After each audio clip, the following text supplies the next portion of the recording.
De nuevo con ustedes aquí en Con Todo y Pensini por Globovisión. Bueno, finalmente tengo la entrevista con Gabriel Reyes, analista político. Gracias que el otro día viniste, pero bueno, escapa de nuestras manos, a veces hay cadenas y no podemos pasarlo, pero amablemente aceptaste regresar. Gabriel, ¿cómo estás? Feliz año aquí en público, que no nos lo hemos dado. ¿Cómo te ha ido? Pedro, feliz año para ti y para quienes nos ven a través de la televisión en Venezuela y en el resto de los países donde tu audiencia crece. Oye, ojalá que siga creciendo. Gracias, amén. Gabriel, vamos a hablar entonces sobre el acontecer nacional, vamos a hablar de la Asamblea, tú eres un analista político. Ya vamos entonces a empezar a ver las cosas, no solamente dónde venimos y lo que ha pasado, porque no nos podemos estancar, como tú me acabas de decir, en las pequeñas cosas. Tenemos muchas cosas por delante, tenemos una crisis por delante que hay que afrontar. Yo quería saber tu opinión de cómo vamos a poder tener gobernabilidad, es decir, cómo podemos convivir con los poderes judicial, el poder ejecutivo, el legislativo en conjunto, que pareciera hasta hoy que no pudiéramos echar para adelante. Bueno, Pedro, lo principal es que yo creo que todos los venezolanos tenemos que entender que el poder originario, el poder de donde nace la esencia de la democracia es el poder legislativo. Y con base a esa teoría que le otorga al poder legislativo la propiedad de generar en sí mismo, como de hecho lo hace y así está establecido el resto de los poderes, esto no quiere decir que los otros dejen de ser independientes. Por el contrario, lo hermoso de una democracia robusta es que a pesar de que el poder originario está reflejado en el poder legislativo, el resto de los poderes gozan de total autonomía e independencia. En Venezuela no podemos convertir el hecho de que la oposición haya llegado a dominar el Parlamento en un hecho que haga flaquear nuestra democracia. Yo creo que tenemos que entender que los venezolanos que se manifestaron el 6 de diciembre lo hicieron conscientes de la necesidad de un cambio y ese cambio lo materializaron en las urnas electorales. No podemos seguir tratando de entender estos pretextos de locus de control externo donde compraron el voto, hicieron trampa, cambiaron la caja. No, eso no existe porque es que el poder electoral, que ha sido uno de los poderes más lisonjeados por el Ejecutivo Nacional y su figura, dio garantía de la transparencia de este proceso y proclamó unos vencedores. Ahora estamos jugando al juego de que si yo no gano, entonces hubo trampa, y yo creo que eso no es lo que el país nacional necesita, ni siquiera es lo que la fracción del oficialismo necesita, que tiene que revisarse hacia adentro, profundizar los cambios internos que tiene que hacer para salir a la calle renovado luego de una derrota política importante. Claro. Te quería preguntar sobre eso precisamente, porque aquí se ha hablado de que el sistema electoral venezolano es infalible, es el más transparente, es el mejor del mundo, que es una caja impenetrable. Entonces, ¿cómo hicieron esa trampa? Eso es lo que yo quiero saber, porque entonces sí es violable. Yo también quiero saber cuáles son las acusaciones, porque, uno, si compran votos, entonces ¿cómo saben por quién votaron si el voto es secreto? Si fue que violaron esas máquinas o tienen un hacker, entonces puede funcionar para todo el mundo. ¿Y qué pasa con las elecciones anteriores? ¿Cómo van a probar esto? Pedro, tu pregunta me recuerda una frase de esa fábula tan interesante que nunca pasa de moda, Rebelión en la Granja de George Orwell, cuando se escribe en aquella tabla, en aquella valla de la finca, todos somos iguales, pero hay unos que son más iguales que el resto. El poder electoral era perfecto, sí, solo sí diera como ganador al oficialismo. En un momento que no lo hizo, entonces ahí hubo una flaqueza, una debilidad. Las actas de proclamación de estos diputados fueron firmados por Tibisay Lucena, no fueron firmados por Henry Ramos. Fue Tibisay Lucena quien al frente del poder electoral avaló las circunstancias que originaron la llegada a los curules de estos diputados. Ahora eso es cuestionado. Pero yo creo, Pedro, que hay que dejar a un lado el cotilleo del afiche que entró, el que salió, la cara. Hoy me dijeron que habían puesto afiches de Hugo Chávez en todos los puestos de los diputados. Nosotros tenemos que dejarnos. Hoy vi un espectáculo grotesco lanzando tomates en el acceso. Ayer fueron huevos, pero no sé de dónde sacan esos huevos, porque en los automercados no hay huevos y ayer lanzaron huevos allá en los accesos de la Asamblea. Hoy fueron tomates. Bueno, yo creo que eso no contribuye en Sí, nada. Gabriel, pero esto no es algo superficial, es algo muy profundo, porque hoy Claro, se desincorporaron 3 diputados que tú bien estás diciendo que fueron avalados por el propio CNE y fueron desincorporados de la Asamblea.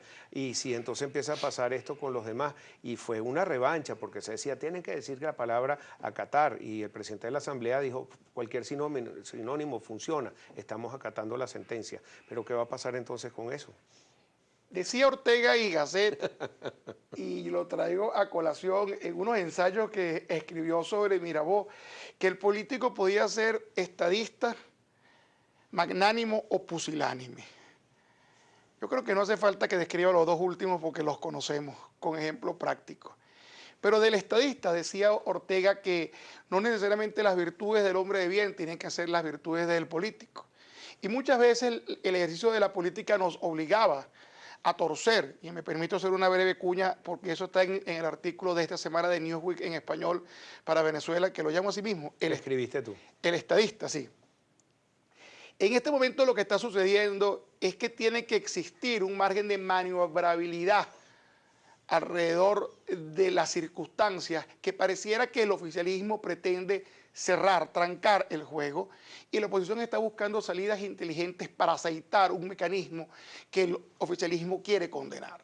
Bueno, ¿cómo se destranca este juego? Se destrancó de una forma inteligente. Los diputados proclamados solicitaron a motu propio su desincorporación al Parlamento. Y esto es importante porque primero se parte del hecho real, del hecho cierto, de una proclamación, de una instalación que hubo, y luego de una desincorporación voluntaria para atender asuntos de carácter judicial, porque ellos sienten que están siendo afectados.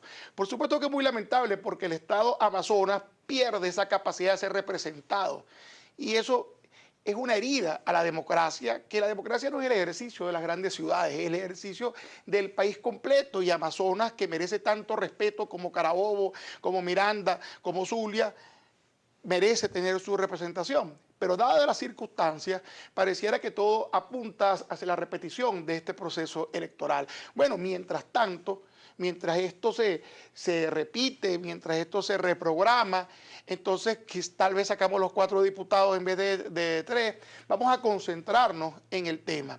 El tema es que en Venezuela hace falta un poder legislativo que tenga el rol contralor, el rol que exija la rendición de cuentas. No es un cuento de memoria lo que espera Venezuela el viernes, sino memoria y cuenta, que es diferente. La memoria y cuenta es la gestión, la rendición de cuentas, garantizar la transparencia en el destino de nuestros fondos. Tú decías algo muy interesante con la profesora Arraiz Luca en el segmento anterior, y era que, bueno, las perspectivas económicas de Venezuela nos están conduciendo a un abismo. Leía un economista que dice que no es que estamos al filo del abismo, tenemos rato rodando y no nos damos cuenta. El barril de petróleo está en $24 con un presupuesto, un ejercicio presupuestario a $40. Fíjate, cuando el barril llegó a $110, estaba en 40, también 60 en el presupuesto. Ahora se calculó a 40 y estamos en 24 en franca caída. Y no se ha ajustado. ¿Qué quiere decir que tenemos un presupuesto deficitario? Bueno, que la materialización de las necesidades de los sectores que hacen vida en el país... Y sin capacidad de pedir préstamos. Bueno, y siempre que tratemos al Fondo Monetario como algo que no puede ser tratado, lo innombrable, lo indecible, la traición, el neoliberalismo. ¿Tú sabes qué es algo neoliberal? El impuesto al débito bancario. Yo creo que cualquier estudiante de primer año de ciencias políticas, de estudios liberales, te puede decir que es una medida neoliberal, el impuesto al débito bancario. ¿Pero por qué llega el impuesto al débito bancario? Porque el país no tiene caja, y la caja se está haciendo metiéndole la mano en el bolsillo a quienes cada vez somos más pobres.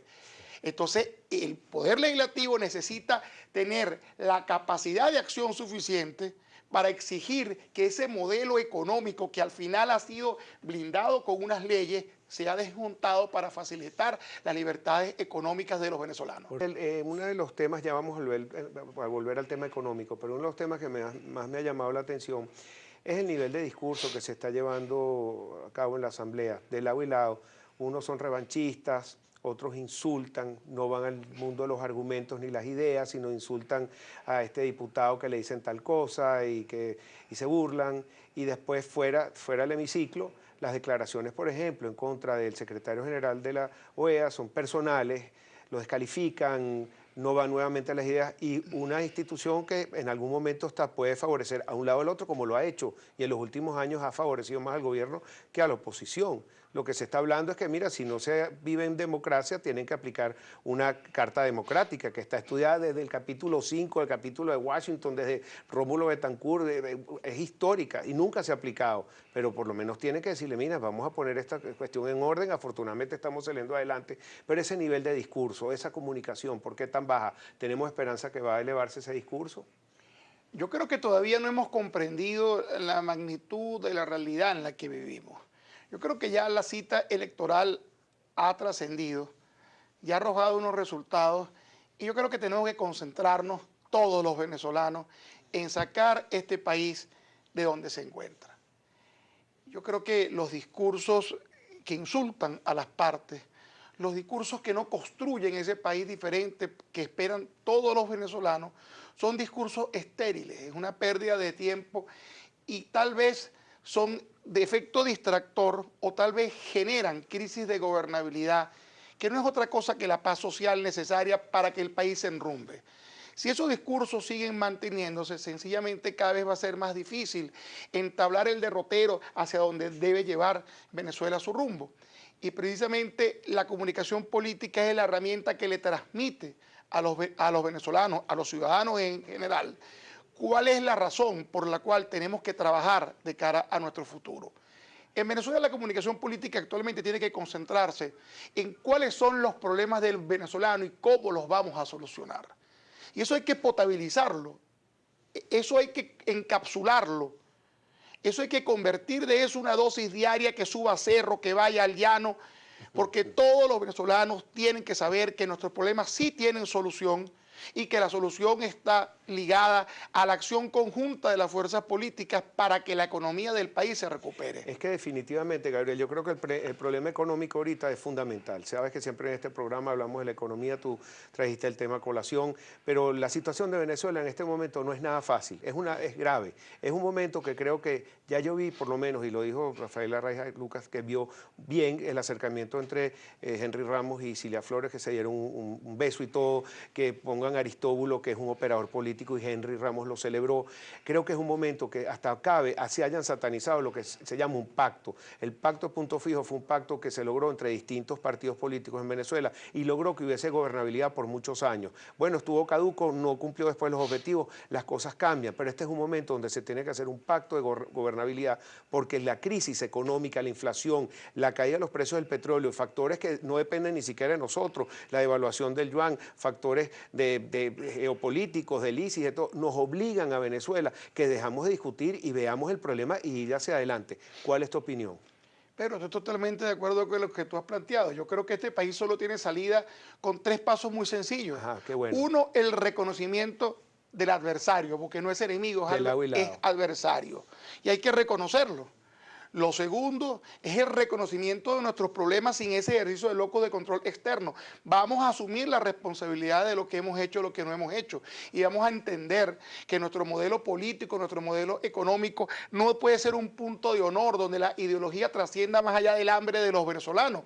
Si se equivocaron, pues entonces hay que rectificar. No podemos seguir amarrados a un modelo que ni siquiera en China se mantiene, que en Cuba está cambiando y en Venezuela queremos mantenerlo con una suerte de vitrina al mundo de lo que es el fracaso de la izquierda. Entonces, tenemos que tratar de alguna manera de oxigenar ese modelo caduco, ese modelo inoperativo, ese modelo eficiente, para que el tercer punto llegue, que es llamar a todos los venezolanos a un proceso de conciliación y que los venezolanos entendamos que solamente juntos podemos hacer que el país avance. Alemania en el año 46 quedó destruida, quedó devastada y se levantó y es lo que es hoy. Japón ni se diga. Y es lo que es hoy. Pero, ¿qué sucedió en ambos casos? Bueno, el pueblo japonés y el pueblo alemán entendieron que más allá de las diferencias de parcialidad política que pudo haber internamente, los que estaban de acuerdo con la guerra, los que no, la oposición a Hitler, los que estaban con Hitler, había una agenda única que era el país nacional. Y eso es lo que tenemos que retomar, la agenda del país nacional, dejar que los políticos hagan su trabajo y entender, como decía Rafael antes, que los políticos trabajan para la polis, no trabajan para sus propias agendas. Tenemos que desvirtuar esa tarea egoísta de la visión de poder. Tú sabes qué es poder, Pedro. Poder es la capacidad de transformar el entorno que tenemos. Poder no son dos escoltas. Poder no es estar en una silla alta. Poder es tener esa capacidad real de transformar las desgracias que viven nuestros venezolanos en progreso, en calidad de vida. Entonces es un llamado a los poderosos de hoy para que entiendan su compromiso con la historia, para que entiendan que es el momento de terminar esta suerte de revista de vanidades que todos los días se lee en nuestras páginas políticas y entender que el país lo que necesita son soluciones a sus problemas de manera inmediata, de manera efectiva y autosostenible, porque la crisis que se está jugando es una crisis que nos está poniendo al borde de una verdadera crisis humanitaria. Fíjate que el presidente de Cuba, Raúl Castro, y tú lo mencionaste muy bien, habló de la actualización económica y con mucha dignidad habla de la actualización de su sistema. Y ha figurado, se idearon los 7 lineamientos que han planteado desde hace 7 años para acá. He tenido la suerte de visitar distintos puertos, inclusive el megapuerto de Mariel, y tú ves la riqueza que manejan todos estos países, países que hasta tienen gobiernos comunistas, como Vietnam, gobiernos como Singapur, como China y Hong Kong, y toda la riqueza que está manejando, containers, mercados llenos de todo. Hay posibilidad que también nos den alguna ayuda de cómo podemos meternos, introducirnos en la modernidad. Yo creo, Pedro, que el venezolano tiene que entender que no importa quién te quiera ayudar, si nosotros no entendemos primero que necesitamos la ayuda. Y segundo, que esa ayuda nos va a hacer salir de esto y verla con buena fe. Siempre tenemos esa suerte de complejo de autosuficiencia donde la clase gobernante cree que tiene la solución de todos los problemas y donde cualquier tipo de asesoría es mal vista porque pareciera que todos los que llegan a ciertas posiciones les falta un poco de humildad para reconocer que otro pudiera tener la razón en lo que plantea. Yo creo, Pedro, que la observación que tú haces tiene cabida en un país donde la clase dirigente entienda que tiene que enrumbar como gerentes del cambio a un país que está en bancarrota, a un país que está en ruina. Se habla del aumento de la gasolina, un aumento que tiene 2 años con una campaña millonaria de propaganda que se paró por efectos electorales y ahora sale otra vez sobre el tapete y comenta la gasolina. Pero resulta que la realidad del venezolano hoy no es la de hace 2 años. El venezolano está depauperado actualmente y no son los 6 bolívares del litro de gasolina, es lo que implica eso en el costo del sistema de distribución, que es necesario, por supuesto que lo es. Pero tenemos que aprender a comunicar, tenemos que aprender sobre todo a disminuir el gasto público. Ponerse a imprimir afiches no va a hacer que la gente quiera más ni a uno ni a otro. Esa idolatría tiene que desaparecer porque con cada afiche de eso se compra medicina para los niños que tienen cáncer, que mueren todos los días porque no hay medicina. Sí. Tenemos que trabajar, Pedro, sobre la base de las realidades. Este país exige que pongamos los pies sobre la tierra. Sí, mira, también sobre los nuevos nombramientos ministeriales hablamos de Aristóbulo Istúriz como vicepresidente, que está puesto ahí, bueno, para poder ser un operador político, pero también Pérez Abad al frente de lo que es la producción. ¿Crees que él puede ayudar y él tiene buenos contactos y relaciones con el resto de la industria, inclusive con Fedecámara, con Secomercio, con industria, con todos los gremios? ¿Tú crees que eso es un paso adelante para esa modernización que necesita Venezuela y producir más en el país? Pedro, yo creo que el nombramiento de Aristóbulo es algo inteligente porque colocan a un operador político, como digo yo, un adeco pintado de rojo, lo ponen en una posición interesante. Yo creo que el caso de Pérez Abad es alguien que sabe hacer dinero, ponerlo a hacer dinero. Pero yo lamento muchísimo que en un país que tiene millones de hectáreas confiscadas, expropiadas, inactivas, estériles, siendo fértiles, y entonces crean un Ministerio de la Agricultura Urbana para que sembremos en los balcones y en los patios de los liceos. Yo creo que hay que enfocar todos los esfuerzos en recuperar esas tierras baldías y volver a ser esa Venezuela agrícola que éramos antes. Hoy más que nunca la reforma agraria es necesaria, enmarcada en un sistema de leyes de libertades económicas donde se garantice la seguridad jurídica para quien invierta en nuestra tierra. Eso hay que hacerlo, Pedro, urgentemente, antes de estar perdiendo el tiempo en ver dónde ponemos el callejero vertical o en qué balcón sembramos una caraota. Y si se crea un marco legal donde los inversionistas puedan traer su dinero y tener esa palabra tan importante para poder invertir y se crea un ambiente de confianza, ¿no crees que los mismos venezolanos traigan fondos y poder salir adelante? Porque en este momento la cosa está difícil. Esa es la palabra clave, Pedro, y lo conversamos en otros programas. Confianza. Hay que generar confianza, Pedro. No hay nada más cobarde que un billete verde. Hay que generar confianza, y para que ese capital, para que ese dinero de propios y extraños venga a esta tierra bendecida por Dios, fértil, con recursos, con gente buena, necesitamos generar confianza, y la clase dirigente tiene que escuchar este mensaje, tiene que entender que es necesaria una rectificación inmediata y entender que la política con P mayúscula se escribe sobre la base de la convivencia y el entendimiento. Solamente la política de la P minúscula se escribe bajo las intrigas, bajo estos episodios tan lamentables de huevos y de tomate en la puerta del Palacio Legislativo. Venezuela votó por un cambio, y ese cambio hay que dárselo, Pedro. Bueno, Gabriel, muchísimas gracias. Se nos acabó el tiempo. Todo el éxito para ti. Leanlo en Newsweek. Pedro. Gabriel Reyes, analista político, @greyes. Después leo sus tweets y les contesto también tú. Muchísimas gracias. Hasta luego. Me despido de ustedes y se les recuerda que se les quiere.